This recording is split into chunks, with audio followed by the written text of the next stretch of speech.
زرینو کرخو ته ستړي مشئ. 5 خبرې چې انسان بریا ته رسولی شي. دا 5 داسې ارزښتناکه خبرې دي چې که ورته پام وشي نو انشاء الله د انسان د بریا لپاره تضمین کوي. لومړی خبره، د دنیا لپاره دومره کار وکړه څومره اندازه چې ته په دنیا کې ژوند کوي. د دنیا ژوند ډیر لږ او بې باوره دی.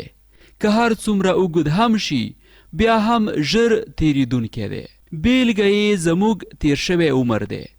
کلونه ژوند مو تیر کړ خو هیڅ پرې پوه نشو. داسې تیر شو لکه د سترګو په رپ سره چې تیر شوی وي. حضرت نوح علیه السلام ته الله تعالی ډیر زیات اوږد عمر ورکړی و.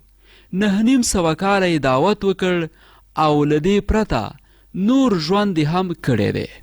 دویمه خبره، د آخرت لپاره دې دومره کار وکړه څومره چې ته ژوند پکې کوي. د آخرت ژوند تلپاتې دی، نو د عقل تقاضا دا ده چې د تلپاتې ژوند لپاره ډېرې هڅې کول ضروري دي. دریمه خبره، د الله تعالی لپاره دومره کار وکړه څومره چې ورته اړتیا لري. الله تعالی ته د انسان اړتیا په هر څه کې شته دی، ځکه د الله پاک له ارادې پرته څوک هیڅ شی نشي کولی.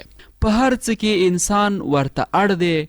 نو عقلمندي دا ده چې باید د الله جل جلاله د رضا لټون ته تر هر څه لومړیتوب ورکول شي. څلورمه خبره، یوازې له هغه چا څخه سوال وکړه چې چاته محتاج نه دی. هغه الله تعالی دی چې خزانې ډکې دي، په سوال او غوښتنې خوشحالیږي او په ورکړې خزانو کې کمښت نه راځي. او 5مه خبره، د اور لپاره دومره کار وکړه څومره چې پر اور صبر کولی شي. یعنی څومره چې د عذاب طاقت لري په هماغه اندازه ګناوې وکړه. د اور طاقت هیڅوک نه لري.